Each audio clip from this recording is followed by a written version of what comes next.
Good afternoon, everyone.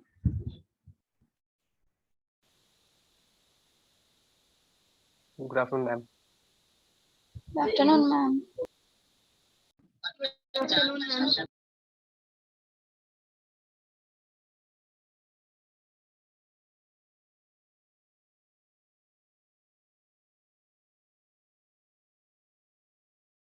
और लोगों को ज्वाइन करने देते हैं, अभी 1 मिनट के बाद स्टार्ट करते हैं, ठीक है। Screen I think I hope you guys are like able to see my screen now.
Okay, so let's start now.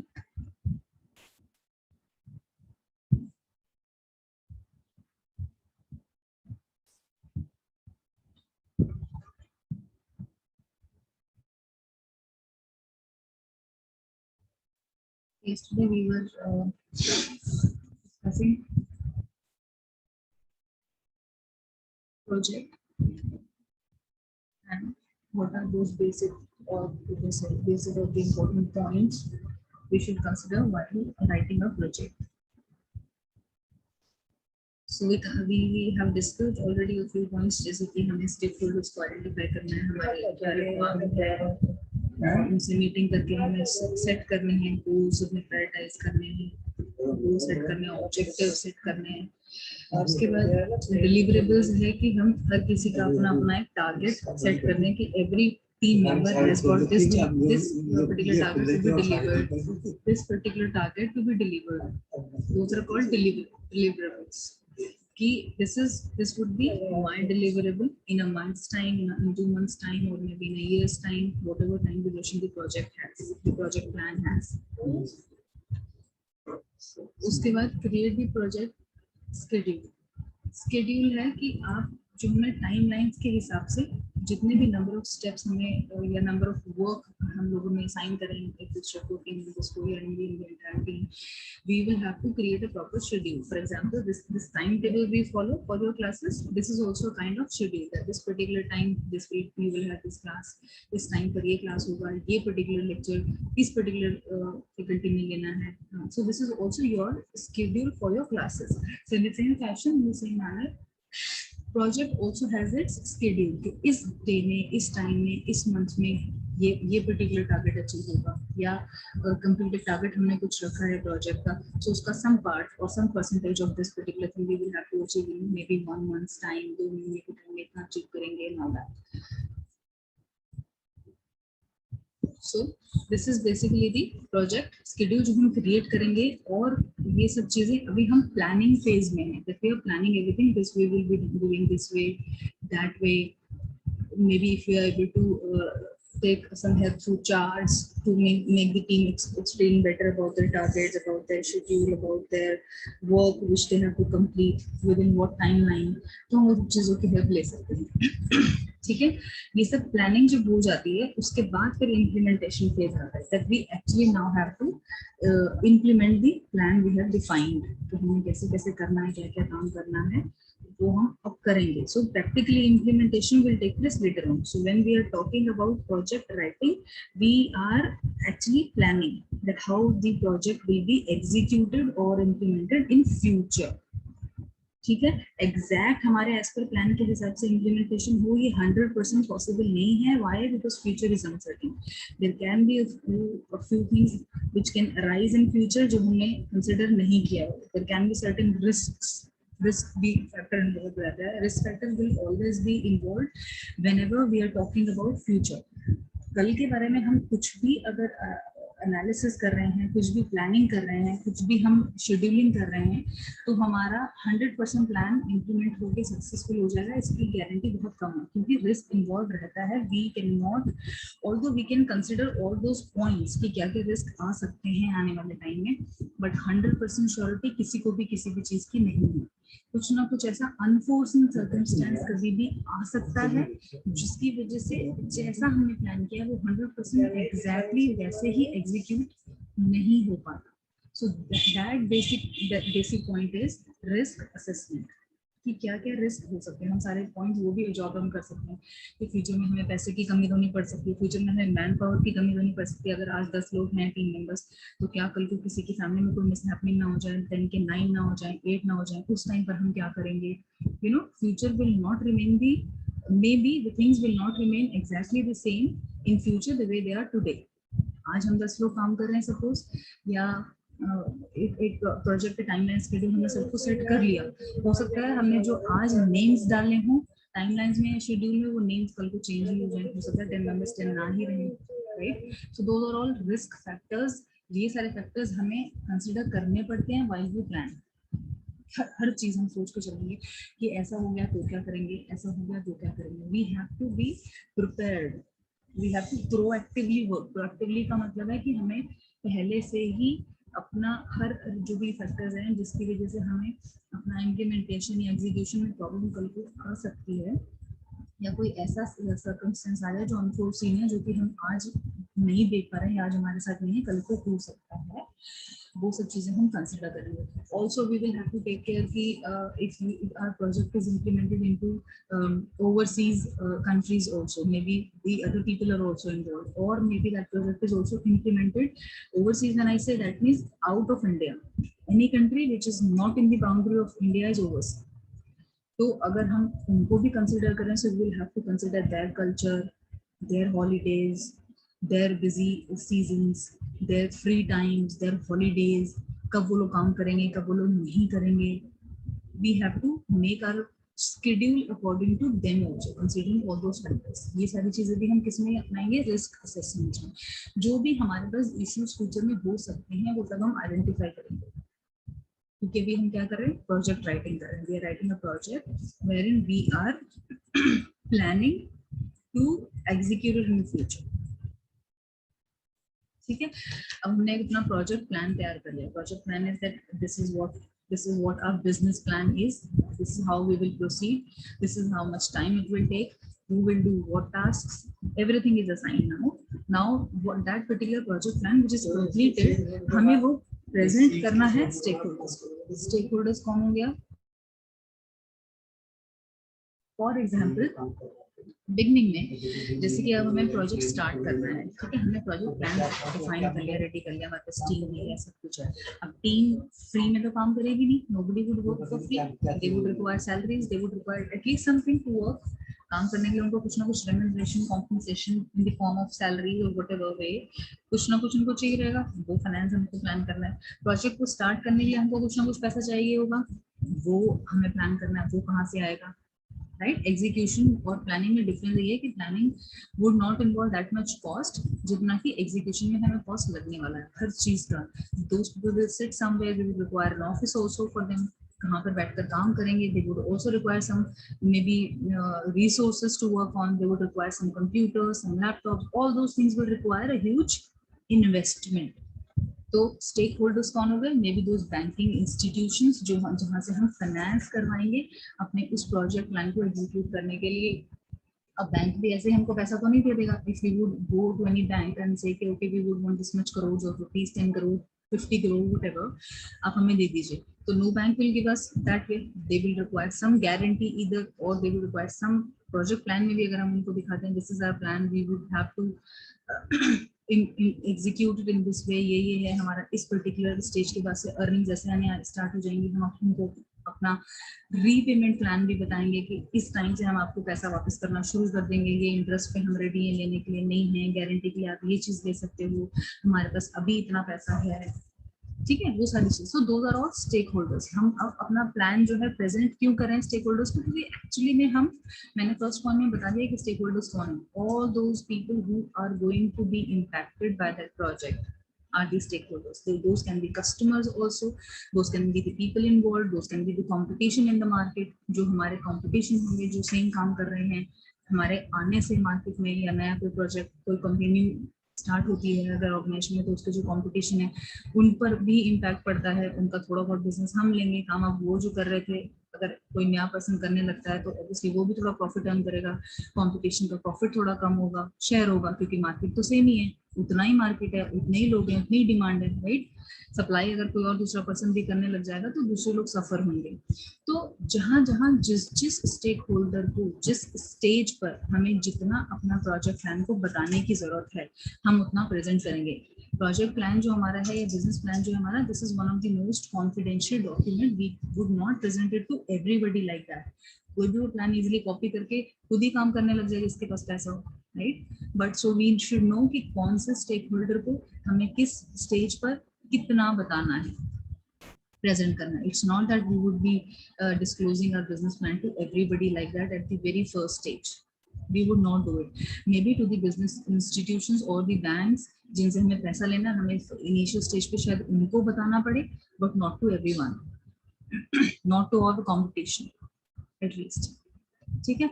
This is what it is. Once these all things are done, once we have arranged the finance also, हमारा business के लिए पैसा आ गया, हमने business के लिए पैसा लेके अपना ऑफिस स्टार्ट कर दिया at whatever level we could, then basically the actual execution takes place.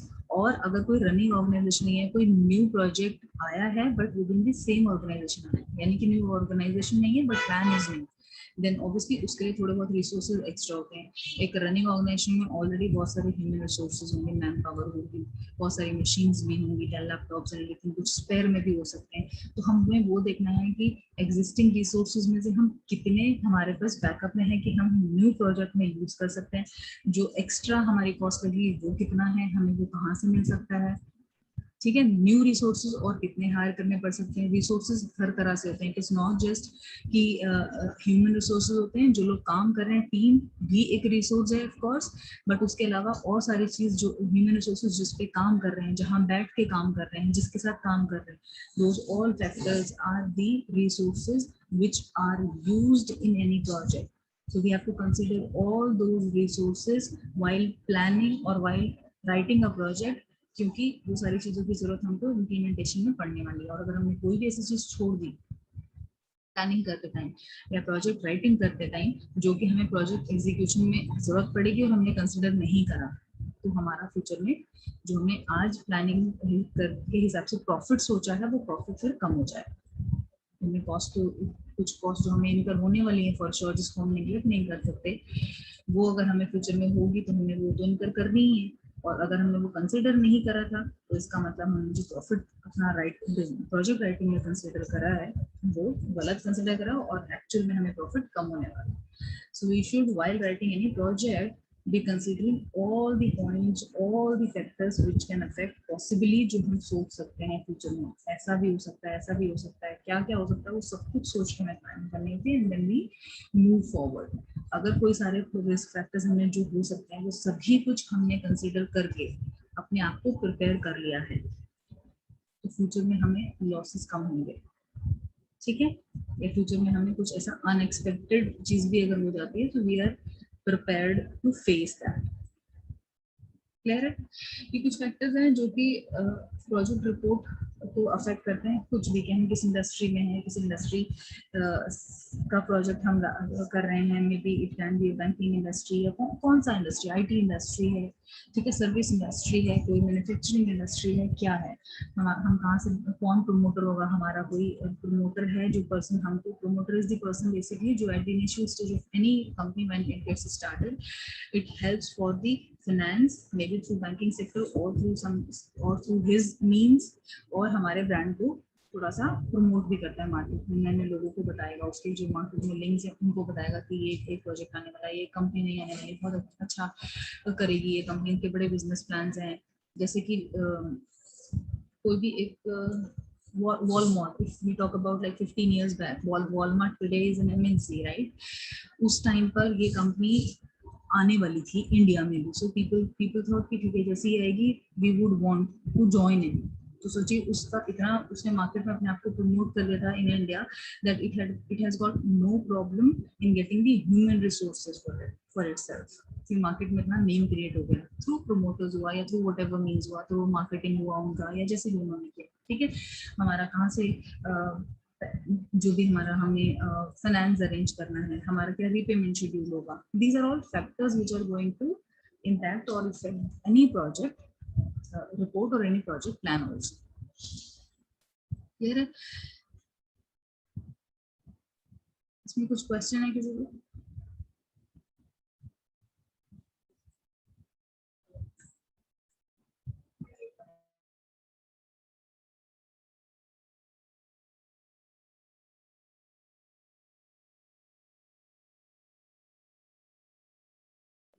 Going to share another screen with you.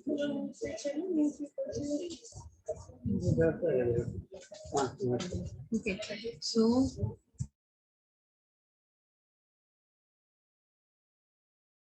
next topic of ours in syllabus is this basics of paragraph writing.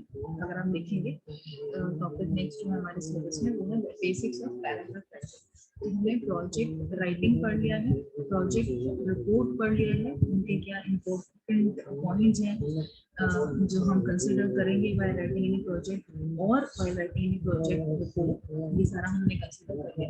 Now what are those basic points which we consider while writing a paragraph, वो अब हम consider करेंगे इस topic cover करेंगे इस topic में।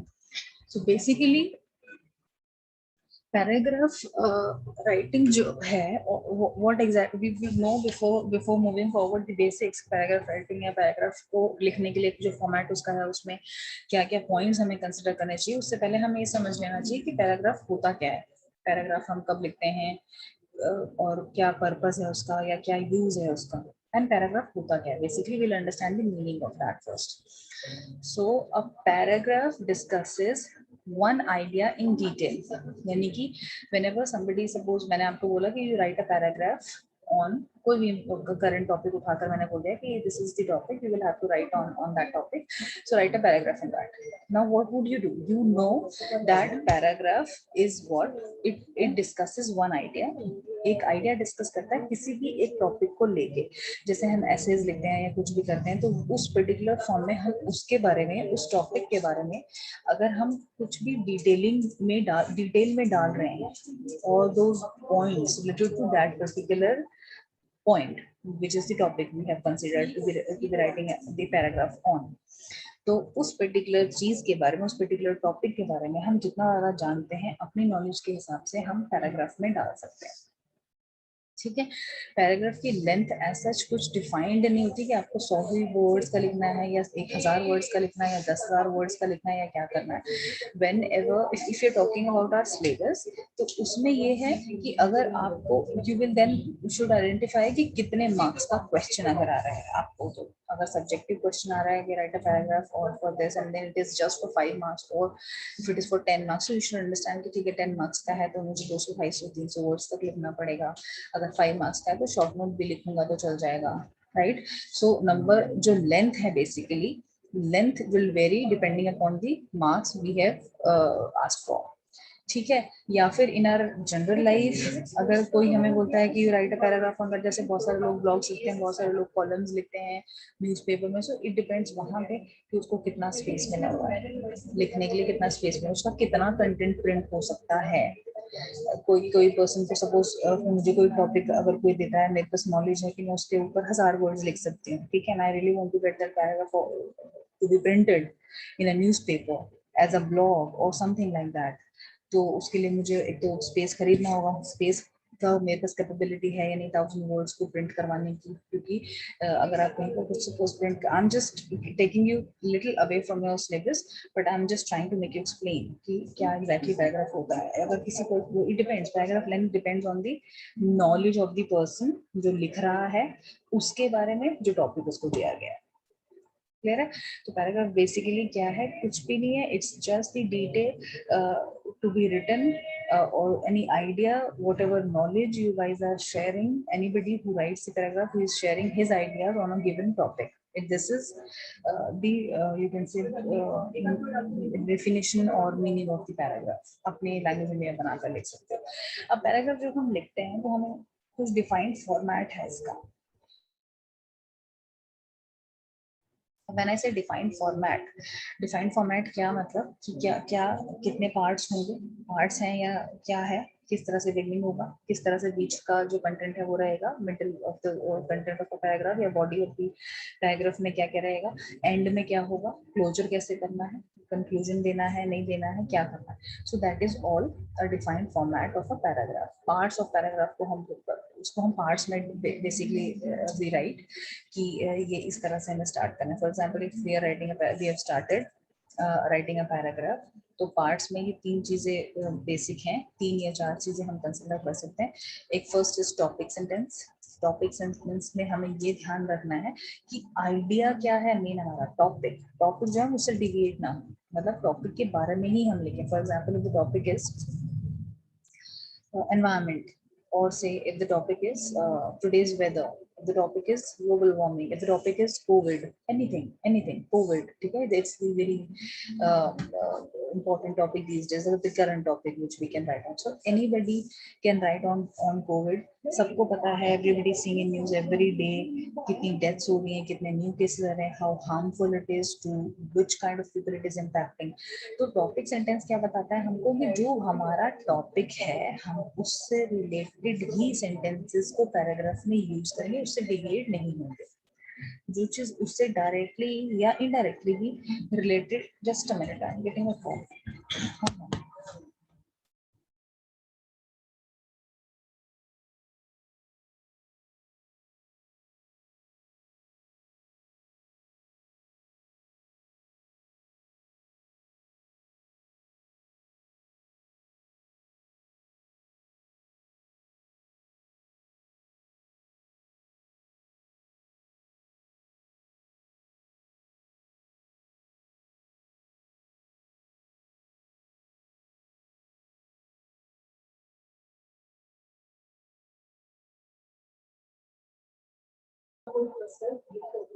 Yeah, I'll share my email ID. You can mark the email the proposal, and I will just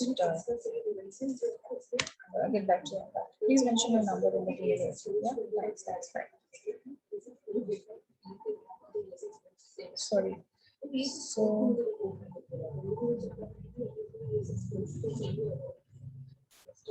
okay. So first part of the paragraph was topic sentence. Next is supporting details. Supporting details में हम समझ सकते हैं कि कोई चीज जो directly नहीं रिलेटेड है बट इनडायरेक्टली रिलेट करती है उस टॉपिक से, so those can be considered in the supporting details. ठीक है।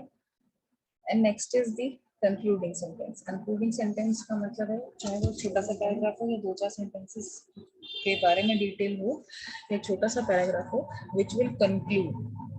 ठीक है, विच विल कंक्लूड का मतलब है कि आपका उसके लिए अपना एक कंक्लूजन, एक ओपिनियन क्या है, क्या उसके बारे में आपका एक पॉजिटिव ओपिनियन है, क्या उसका आपके बारे में एक नेगेटिव ओपिनियन है। आपका अपना ओपिनियन जो आप कंक्लूड करते हैं उस पूरी चीज को जो आपने डिस्कस किया है किसी टॉपिक के बारे में, उसके बाद आपका फाइनल एक क्या कंक्लूजन रहता है। जैसे हम कभी अपना पेपर एग्जाम भी देते हैं, पेपर्स जो हम क्लियर करते हैं एग्जाम के पेपर्स में, तो हम उसमें लास्ट में अपने आंसर्स में कंक्लूजन भी देते हैं कि आपका तो ये वाला ऑनलाइन पेपर हुआ, सपोज लॉन्ग आंसर्स आप कर रहे हो तो आपने बहुत बड़ा डिटेल डिस्कशन किया, आपको कुछ क्वेश्चन मिला, आपने उसको अपना कंक्लूजन भी दिया कि okay now we can conclude after discussing all this things, this is the conclusion. 1 point, 2 point, 3 point या पैराग्राफ में डालना है तो वो paragraph form. So that is called concluding sentence. So हम बेसिकली 3 चीजों में डिवाइड कर रहे हैं इसको। I'll just text. I'll just text something. Give me a moment.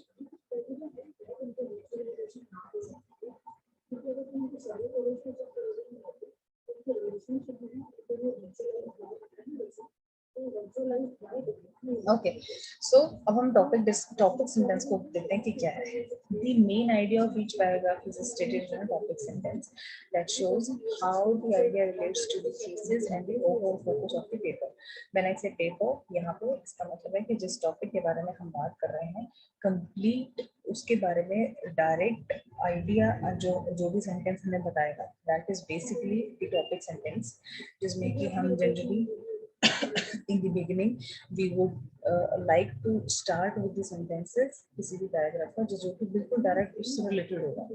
इसका मतलब ये है कि for example if you have to write something on Covid paragraph, you have to write on Covid, तो आप क्या लिखोगे? Covid is a very deadly disease these days which is spreading like anything all over the parts of the country, है ना. इस तरह से कुछ हम डालेंगे which is the which this topic shows the you can say this would be the first sentence of the paragraph which is completely giving you the topic sentence.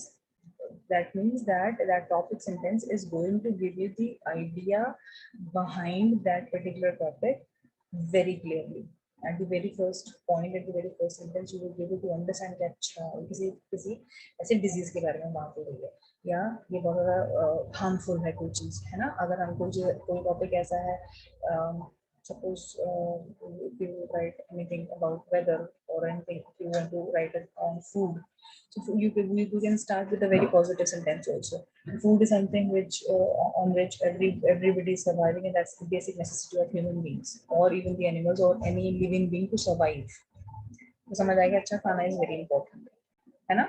So that is topic sentence. Next is supporting detail. एक तो आप इस paragraph जो basics of paragraph writing है इस particular topic का, जो ये फर्स्ट पेज इस पर्टिकुलर जो मैं आपको दिखा रही हूँ नोट्स, इसमें जो फर्स्ट पेज है इसमें आपको क्लियरली दिख रहा है topic sentence, supporting details and concluding sentence. ठीक है, ये आप इस तरीके से भी इसको डिफाइन कर सकते हैं और एग्जांपल मैंने ये इस फॉर्म में दे दिया है. अदरवाइज इसको मैं आपको और दूसरे फॉर्मेट में भी और इलेबोरेट करके भी ये पॉइंट्स को एक्सप्लेन करूंगी, तो आप वो भी डाल सकते हैं. उस तरह से भी आप एक्सप्लेन कर सकते हैं इसको डिपेंडिंग अपॉन कि किस तरह का क्वेश्चन आएगा, लॉन्ग की शॉर्ट. ठीक है, अगर ये सिचुएशन इस तरह से ही कोविड की रही तो वी कैन नॉट से कि सब्जेक्टिव क्वेश्चन या पेपर आएगा और ऑनलाइन होगा या नहीं होगा, कुछ कह नहीं सकते. और क्योंकि अभी हमारी यूनिवर्सिटी न्यू भी है हमारे लिए YMCA की, तो हमें बहुत ज़्यादा इसके बारे में कैसे क्वेश्चन आते हैं पुराने, हमें बहुत सारे सैम्पल पेपर्स नहीं मिल पा रहे हैं. Right, so we will have to prepare it हर तरह से अपने आप को कि एक टॉपिक अगर शॉर्ट आता है तो हम लिख ही पाएंगे आंसर उसका, तो लेकिन अगर लॉन्ग आता है तो भी हम लिख पाए. सो फर्स्ट पेज में जो ये हमने देखा है बेसिक्स ऑफ पैराग्राफ राइटिंग, ये फर्स्ट पेज जो है दिस इज एनफ अगर आपको शॉर्ट आंसर आता है. बट अगर इसी चीज का आपको लॉन्ग आंसर आ जाएगा तो हमें थोड़ा सा और इलैबोरेट करके पढ़ना पड़ेगा, जो ये मैंने आपको नीचे लिखा है. ठीक है, उसमें फिर एक जैसे इसमें 3 चीजें हैं, टॉपिक सेंटेंस, सपोर्टिंग डिटेल, उसमें और थोड़ा इलैबोरेट करके डिटेल में है. So if you want to go through that आप वो भी कर सकते हैं. फिर भी कुछ क्वेश्चंस रहेंगे तो मुझसे पूछ सकते हैं. मैं ओवरव्यू फिर भी आपको वो नेक्स्ट क्लास में, अगर आज में कवर नहीं होगा तो नेक्स्ट क्लास में वो कंप्लीट करके आपको मैं दे दूंगी. मतलब anything and everything you would want to ask related to any topic आप कभी भी मुझसे पूछ सकते हैं, चाहे उसका क्लास हो चुका है चाहे उसका क्लास नहीं हुआ है. और आप लेक्चर्स भी देख सकते हैं पुराने जो वीडियोस मैं आपसे शेयर करूंगी अदरवाइज भी, और उसके बाद भी कुछ रह जाएगा तो आप पूछ ही सकते हैं. ठीक है, जो हम कवर कर चुके हैं वो. So coming to supporting details, now second जो टाइप है सपोर्टिंग डिटेल्स. 10 मिनट रह गए क्लास में, give me 1 minute, I am just taking your attendance.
Okay, so next part of paragraph writing is supporting details. Supporting details elaborate and prove the topic sentence. यानी कि support, जैसे नाम से पता चला सपोर्टिंग डिटेल्स, यानी कि मैंने कोई एक सपोज टॉपिक सेंटेंस में कुछ डायरेक्ट चीजें, डायरेक्ट आइडिया बता दिया टॉपिक के बारे में, डायरेक्ट आइडिया बता दिया, डायरेक्ट थिंग्स बता दिए which are related to that topic, right. अब सपोर्टिंग डिटेल्स क्या करेंगी, उसको और ज्यादा एलैबोरेट करके बताएंगे, but it will only be about topic जो हमने टॉपिक सेंटेंस में यूज कर लिए हैं, पॉइंट्स या वर्ड्स या सेंटेंसेस या paragraph about the topic which is given, हम उसको और ज्यादा एलैबोरेट करेंगे और सपोर्टिंग डिटेल्स डाल के, मे बी एग्जांपल्स के थ्रू या किसी भी तरह से हम उसको और अच्छे से एक्सप्लेन करेंगे। Those are called supporting details. जैसे कि हमने किसी एक्सपर्ट का ओपिनियन डाल दिया, जैसे कि कोविड का मैंने आपको सेंटेंस एक टॉपिक दिया सपोज, तो आपने उसके बारे में, हमने उसके बारे में लिखा सपोज, टॉपिक सेंटेंस में डाल दिया कि this is very deadly disease spreading this way, ठीक है, spreading through even the touch or through the whatever way people come into the in contact of each other physically and they get impacted and they get all these things said that those persons are getting impacted or affected through somebody who has already been suffering with the disease, they also get suffering.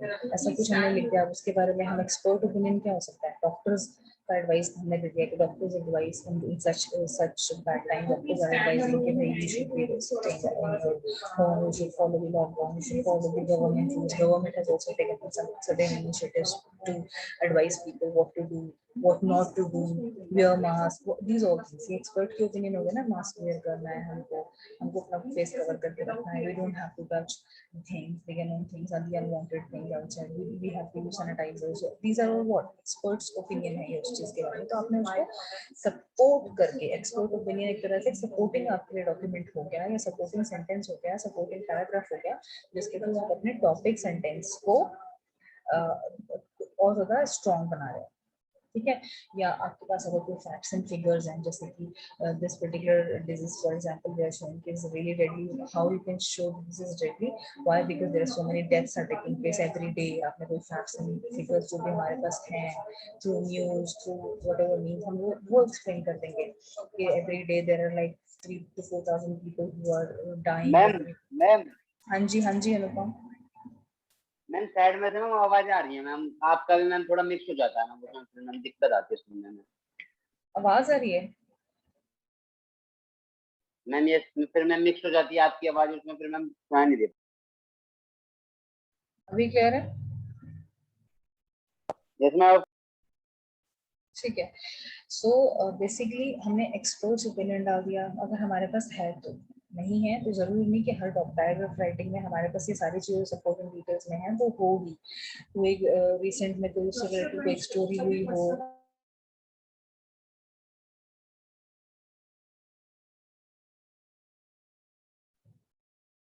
Basically, या उससे recent past में कोई brief story कोई हुई हो, कोई ऐसा चीज हमें रिसेंट पास्ट में हुआ हो जिसको का हम एक एग्जांपल लेके दिखा सकें, जैसे कि हम कोई स्टोरी किसी की दिखा रहे हैं कि this family has been suffered through this, उनको ये प्रॉब्लम हुआ, उसके बाद ऐसा प्रॉब्लम हुआ, फिर ये हुआ, एक रियल स्टोरी, ठीक है, जो कि रिसेंट पास्ट में हुई हो, which will only be related to that topic only. अगर उस टॉपिक से रिलेटेड नहीं है तो हमें वो स्टोरी डालने की भी जरूरत नहीं है, ठीक है। या उस टॉपिक से रिलेटेड कुछ कभी कहीं रिसर्च हुई हो या आपने अपना ही कोई एनालिसिस किया हो। एनालिसिस आप कैसे कर सकते हैं, अपना कोई एनालिसिस हम कैसे कर सकते हैं, हमें भी कोई क्वेश्चन प्रिपेयर कर सकते हैं, हम फीडबैक ले सकते हैं लोगों से, जैसे हम, मैं आपके फीडबैक सपोज लेती हूँ, कोई एक आपने सेशन कोई अटेंड किया किसी आउटसाइडर का, तो हम उसके बाद आपका फीडबैक ले रहे हैं, how you found that session. अगर आप उसके बारे में ज्यादातर बच्चे अच्छा लिख के भेज रहे हैं तो वो फीडबैक पॉजिटिव हो गया, तो ये एनालिसिस हमने कर लिया कि हाँ स्टूडेंट्स आर लाइकिंग हिम और students are not liking him, या they would want to continue in future with him और नॉट, है ना। तो ऐसा ही पैराग्राफ राइटिंग में भी अगर हम अपना कोई एनालिसिस किसी चीज के थ्रू या किसी डॉक्यूमेंट के थ्रू हम लेते हैं तो हम वो भी डाल सकते हैं कि this is what the facts and figures we have also received through our research, through our analysis, through our personal analysis and all those things.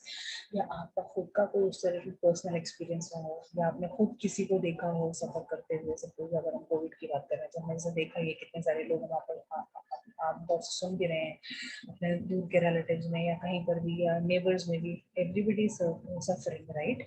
तो अपने पर्सनल एक्सपीरियंसेस को भी हम शेयर कर सकते हैं that yes we personally have also seen that these things are actually so harmful for the people, for humanity, even for not just for human beings, for other people or for other things also, for other living beings also maybe अगर वो impact कर रहा है तो मतलब हम कुछ भी जो चीज डालने वाले हैं पैराग्राफ में, those all will be facts, कहानियां नहीं बनाएंगे। जितना हमको उसके बारे में पता है हम वो रियल उसके अंदर वो सारी जो भी हमें हमारे नॉलेज के हिसाब से जो पॉइंट हमें पता है हम वो सब डालेंगे। जो चीज़ हमें उससे रिलेटेड नहीं है और पता है वो हम नहीं डालेंगे। जो चीज़ हमें नहीं पता है उससे रिलेटेड हम वो भी नहीं डालेंगे। ठीक है, सपोर्टिंग डिटेल्स और कंक्लूडिंग सेंटेंस हो गया हमारा। ये फाइनली लास्ट में हम कंक्लूड क्या कर रहे हैं सारा कुछ पढ़ने के बाद, एंड रिजल्ट क्या निकला, सारा कुछ लिखने के बाद एंड रिजल्ट क्या निकला। Each paragraph should end with a final statement. Final statement हो गया, conclusion basically is the final statement। अब आपका opinion क्या कहता है इसके बारे में? That is what when we have to close it, when we have to bring it to the closure. So it can be paragraph writing can be in one paragraph maybe, ठीक है? Or you can follow a format wherein it can be with maybe three small paragraphs also. पहला paragraph में यदि आपने उसके बारे में direct topic के बारे में बता दिया which we can consider as topic sentence. Maybe second paragraph में आपने सपोर्टिंग डिटेल्स यूज करते हुए उसी टॉपिक के बारे में और ज्यादा analysis, research, facts, experiences, opinion, brief story, अगर कुछ आपके पास ये सारे पॉइंट्स जो हमने लिखे हैं सपोर्टिंग डिटेल्स में, ये आपने सेकंड पैराग्राफ में डाल दिए। और लास्ट पैराग्राफ जो कि शायद सबसे छोटा पैराग्राफ होगा कंक्लूडिंग सेंटेंस वाला, या अगर आप एक और थर्ड पैराग्राफ ऐड करना चाहते हैं और उसमें और ज्यादा इलैबोरेट करना चाहते हैं सपोर्टिंग डिटेल्स को भी, तो वो भी हम डाल सकते हैं। इट्स नॉट दैट कोई हार्ड एंड फास्ट रूल नहीं है कि आप इसको एक सेंटेंस एक पर्टिकुलर पैराग्राफ में लिखेंगे या दो पर्टिकुलर पैराग्राफ में लिखेंगे, 3 में लिखेंगे, 4 में लिखेंगे। It depends. हम पैराग्राफ कभी भी कुछ आंसर भी लिख रहे हैं, कुछ भी हम लिख रहे हैं, तो हम पैराग्राफ कहाँ पे चेंज करते हैं? हम पैराग्राफ चेंज करते हैं जहाँ पर कि हमने एक पर्टिकुलर चीज के बारे में कुछ बता दिया, सेकंड पैराग्राफ में हम उससे रिलेटेड कुछ बता रहे हैं but somehow it is not directly related और हमें लगता है कि यहाँ पे पैराग्राफ चेंज करने की जरूरत है, हम इसको नेक्स्ट पैराग्राफ में लिखते हैं, तो वहां पर हम पैराग्राफ चेंज कर देते हैं। तो पैराग्राफ राइटिंग में भी ऐसा हो सकता है कि हम टॉपिक सेंटेंस यूज करें, सेकंड पैराग्राफ में हम सपोर्टिंग सारे सेंटेंस या डिटेल्स यूज करें, थर्ड पैराग्राफ अगर हमें लगता है कि हमें और नॉलेज है और कुछ भी हम डालना चाहते हैं तो वो हम यूज कर सकते हैं, और फोर्थ जो फाइनल कंक्लूडिंग सेंटेंस होगा which can be a last paragraph you can say, जिसमें कि आपकी कंक्लूडिंग होगा आइडिया कि what exactly you think about that. Clear है? Class is about to over. हाँ जी भव्या, अनुपम भेज दूंगी बेटा मैं पीडीएफ भेज दूंगी मैं, आज ही भेज देती हूँ ग्रुप में, ठीक है? Class is about to over, 10-20 second बचे हैं। तो ये एक एग्जांपल है, इसी टॉपिक को मैं कल आगे फर्दर एक्सप्लेन करूंगी आपको और ज्यादा। ये फर्स्ट पेज में जितना मैंने यहाँ तक एग्जांपल पैराग्राफ तक दिखाया है, ये शॉर्ट अगर आंसर आता है तो ओके है, इतना लिखा है, लेकिन अगर लॉन्ग आंसर आता है तो हमें थोड़ा सा मैप को और बेटर करना होगा। तो नीचे मैंने कुछ और भी पॉइंट्स